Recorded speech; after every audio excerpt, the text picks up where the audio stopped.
Hey guys, it's Chris again from Kentucky Outdoors and Reloading. I'm going to bring you another little video today. I'd hoped that I would have got to the range today to shoot that 222 again and try those loads out. I still may get there this weekend. I went early this morning. Well, it was nice and cool, but they had some other activities going on there at the club and wasn't able to get to the gun range to be able to do those test loads. So I'm hoping I can still try to get there this weekend.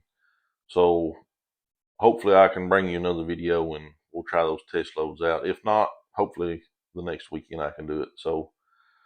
But today we're going to talk a little bit about a pistol that I have, and I'm going to show that to you, and we're going to talk about it a little bit. And I'm going to reach out to you guys, the audience, and ask if anyone has any information on this pistol. Maybe you can help me out a little bit. And then also we're going to talk about this SavageB22. I believe this thing has some kind of little spacer underneath the barrel, or a shim, something. So I'm going to try to take it apart and get that spacer or shim out and see if that might help our groups a little bit. Maybe, I don't know if it's going to drastically help it or not, but we'll see if it makes any kind of a difference. I don't think it's going to hurt anything. But the barrel is not free floated, and I've got to looking, and you can tell that there's like a little plastic strip underneath the barrel there. So if you guys have any comments about that, help me out there. And then torque specs on putting that thing back together. I think I found some information online off Savage's website, talks about the torque specs on that rifle. So that's what I'm going to start with. I don't remember right off the top of my head, but once we get back talking about that rifle, I'll mention it and bring it up. But if you guys have any information on helping me out with that little shim and torque specs, or any other information you may have about the B22, drop them down in the comments. Let me know. So let me get the camera resituated, and let's talk about this little pistol over here that I've got. So hold on. Okay guys, I got you turned back around here, and if the audio sounds different, my wireless mic died on me. I thought they were charged up and ready to go, but obviously not. So if the audio is not very good, I do apologize. I'm sorry about that. I hit the camera.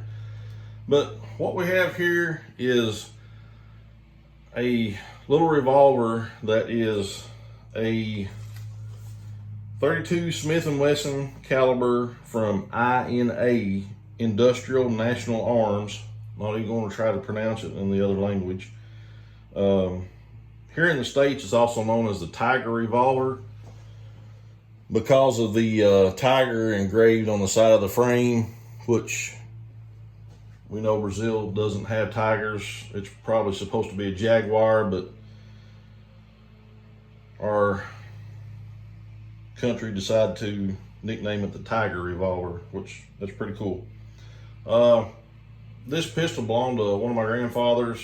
I don't really know that much about the little gun. I just knew he had a pistol, but I never seen him have it out or shoot it or do anything with it. But I have it now. So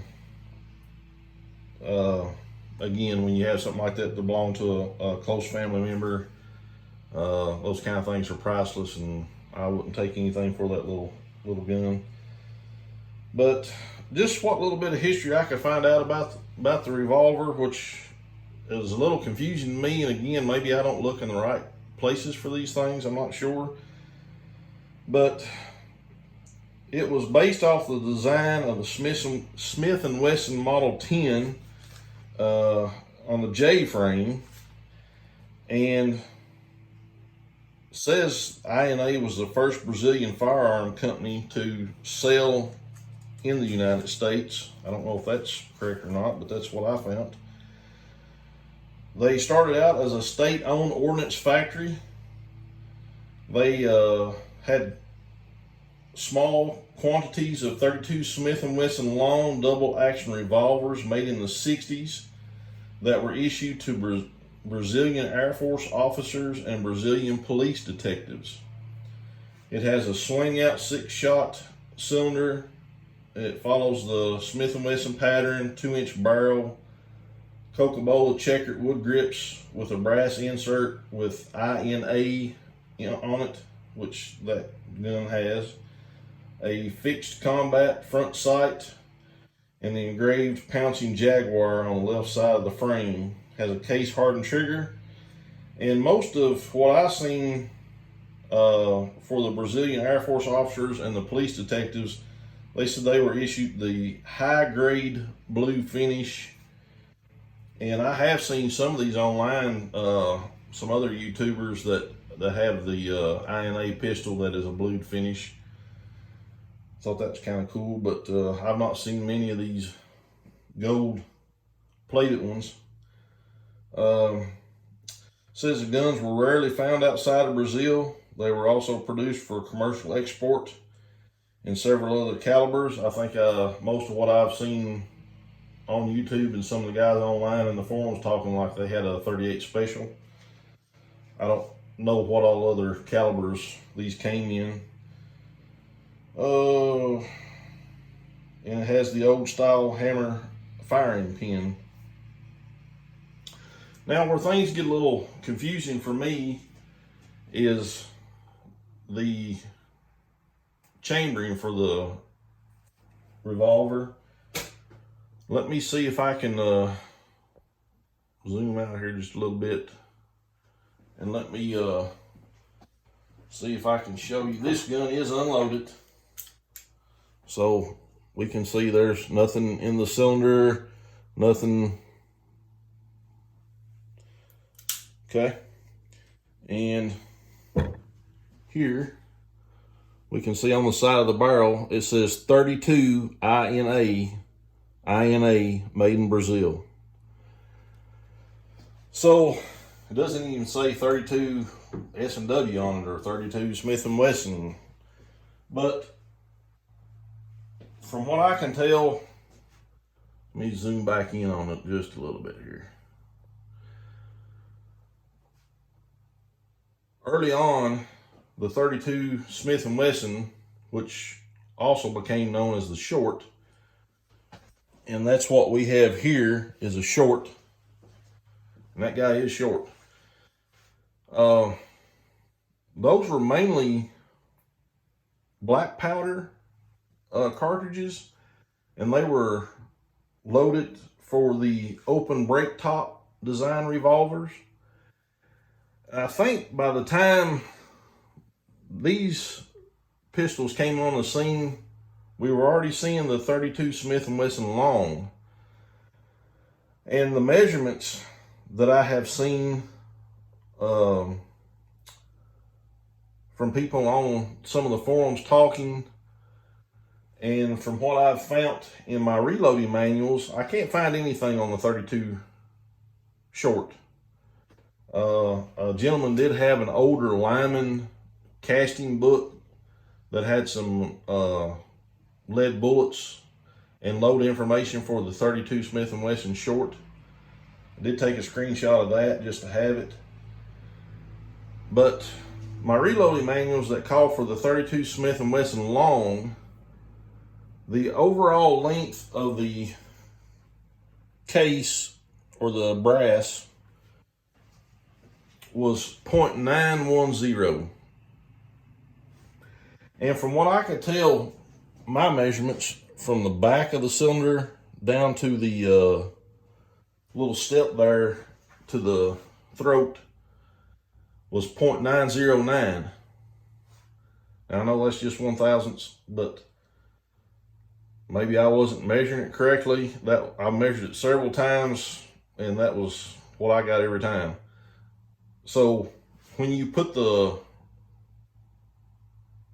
crimp on your brass, does that allow it to chamber correctly? Or do I need to be shooting the shorts in this? I'm of the belief that I need to be shooting 32 Smith & Wesson long. So if you guys have any information that you could share, please leave them in the comments and let me know what your experience is with it or what your thoughts are.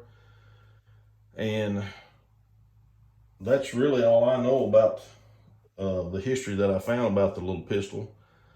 And I'm wanting to get some bullets and some brass and some reloading dies bought, but I want to make sure I'm getting the right thing. I have powder that I can use for the long or the short, either one. I think I'm going to be fine there.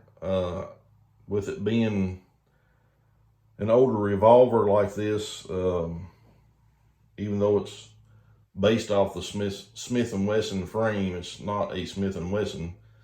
So I'm not going to load anything in it hot. I'm going to work up some mild loads, maybe just a few, just to get it out and shoot it and enjoy the little pistol. But like I said, if you guys know anything about it, that you can share any information on it, I would greatly appreciate it. And I think that's all we're going to talk about this guy. So we'll probably get the SavageB22 out and talk about it some. So hang tight. All right, guys, we're back. We've got the Savage Model B22 in front of you here. And I was talking earlier about taking this thing out and getting this little shim, whatever you want to call this thing, underneath this barrel here, between the barrel and the stock.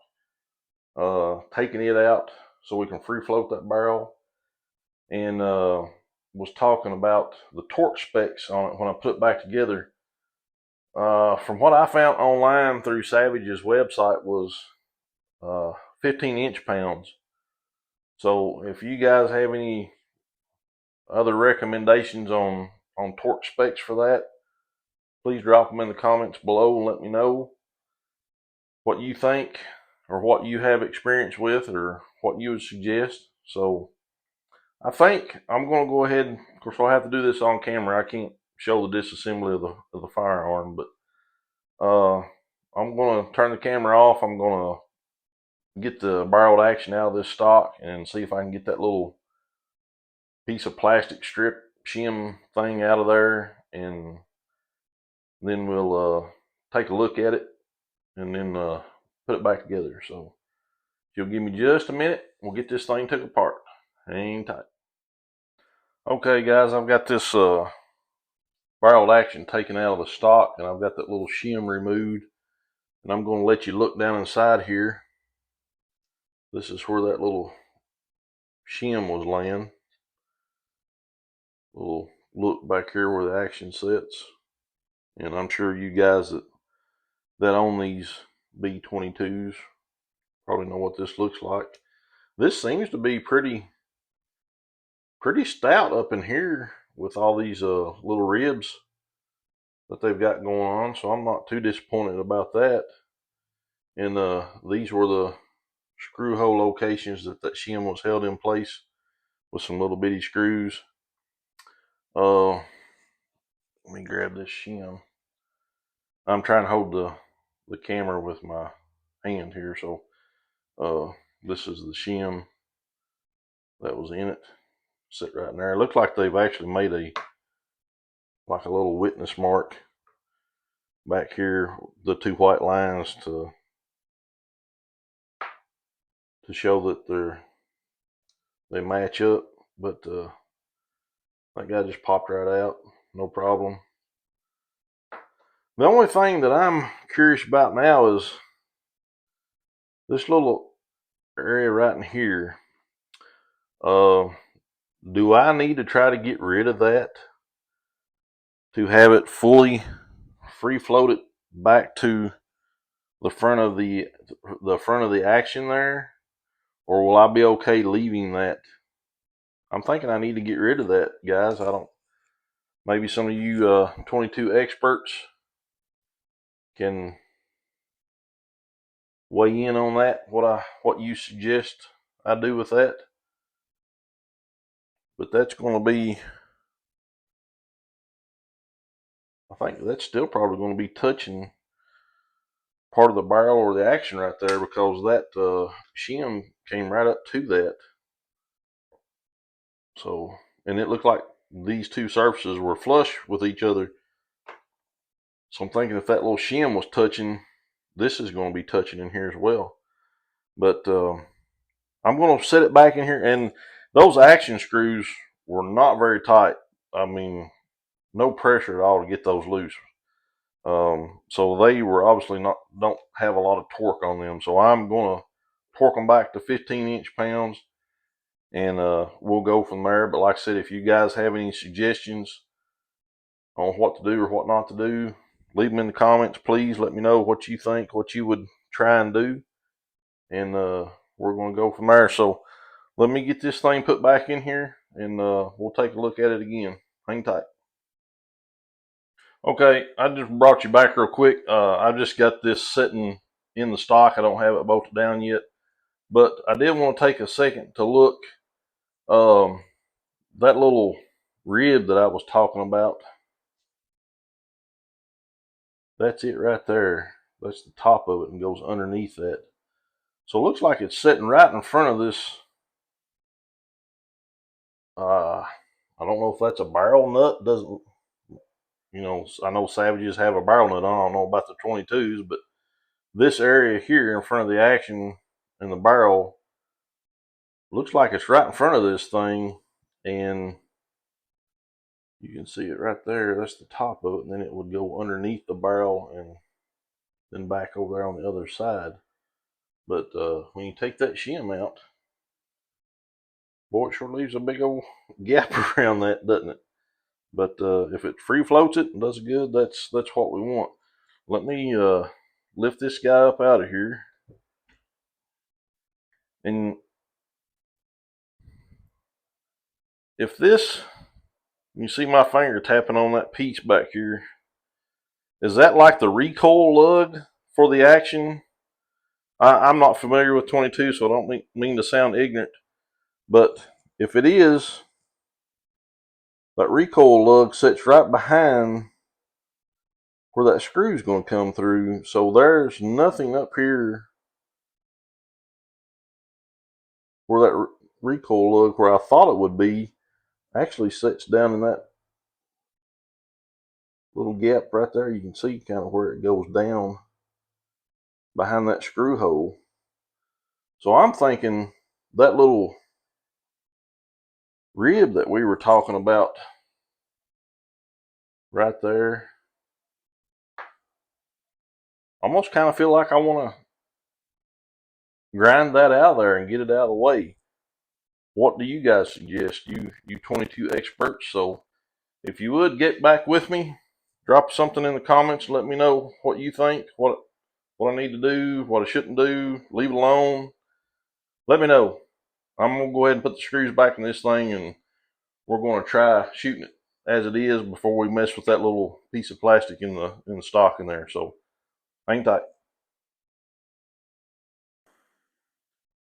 All right, guys. So got the barreled action put back in there, and let's went with the 15 inch-pounds. No problem there, no issue. So I am going to take this piece of paper here. I've already done this to check it just off camera, but you can see that it is free floated right up to that little rib there that I was showing you. And I'm going to pick the camera up, and I apologize if I'm going to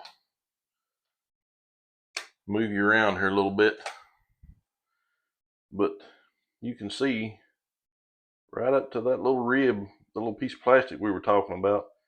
It goes right up to it, but I can kind of wiggle that piece of paper around that thing on both sides of it. You can't see it that good back there, but it does the same thing it does here. Like, I can get it up under there. So maybe that's not, maybe this is not touching underneath there. Kind of hope it's not. But like I said, I think we're just going to have to get it out and shoot it and try it out.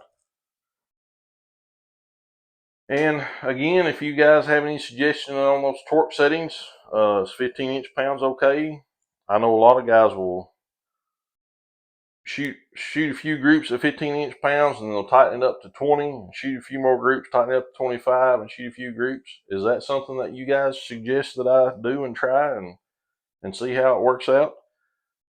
And I think that's about all I really got for you today. So let me go ahead and turn the camera off, get it turned back around here, and I think we'll try and close this guy out. Hang tight. All right, guys, we're back. I think we're gonna close this out. So I don't know if that was a very interesting video or not, especially with the little revolver. And I apologize if it sounded like I was kind of rambling on a little bit. I don't know that I'm satisfied with the research that I've done on the history of the pistol, but there again, I don't know if I'm looking at the right spot or not. It doesn't seem like it's a very common handgun. I've got on some of the forums, and some people has, you know, I've got one, but they're kind of like me, they don't know a lot about it. I think most of those guys have got like a 38 special. They were lucky enough to have one of those. But I'd like to get any and all information that I could about that little thing. So again, if you guys know anything about it or suggest anything, please leave a comment below for me. I would greatly appreciate it. And the little B22, we'll see if that little improvement that we've done on it, if it is an improvement, if that'll help with our group some. I was pretty happy with the way the gun had been shooting, but I noticed that under that barrel the other day, and then I got to doing some little bit of research on that, and people were talking about that little shim or that little piece of plastic under the barrel, that they removed it to actually free float the barrel. And then I checked, sure enough, it wasn't free floated, so that's what made me think I need to get that out of there and try that and see if that helps my groups a little bit.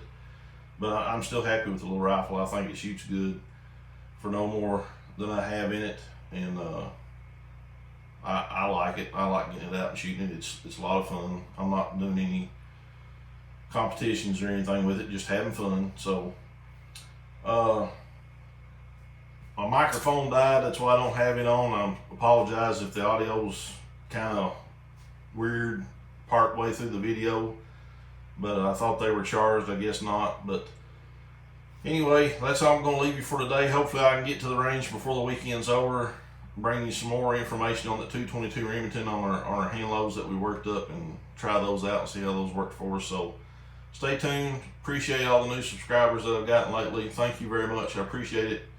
And we'll catch you next time. God bless.